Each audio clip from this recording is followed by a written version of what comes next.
Тоғыз әулие.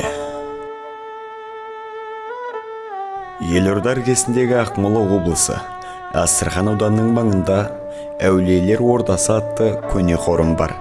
Жергілікті жұрт оны Тоғыз әулие зираты деп те атайды. Ондағы ең көне жерлеу рәсімі 18 ғасырға жатады. Осында ұлттың рухани ағартушылары санатындағы хазіреттер жерленген. Ислам құндылықтары мен ел дәстүрін терең білген ұлы дала тұлғаларының соңында мол мұра қалған.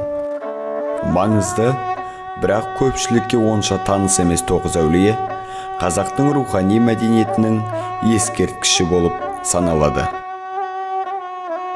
Атап айтқанда, Астрахан ауданындағы Тоғыз әулиеге жерленген белгілі ағартушылар мен қазақ даласының қайраткерлері туралы деректер ғалымдардың қызығушылығын тудырды. Халықта әулиелер жерленген жерге Алланың нұры төгіледі деген түсінік бар.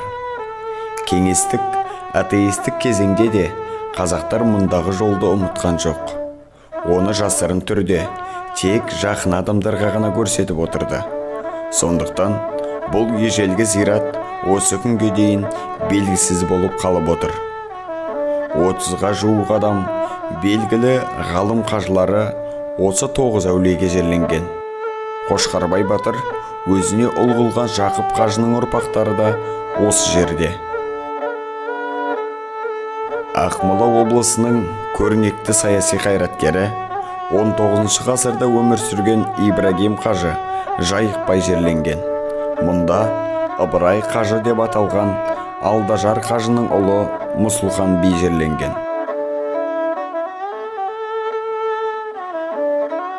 Ол әділ төреші болған, және халық оны би аға деп атаған.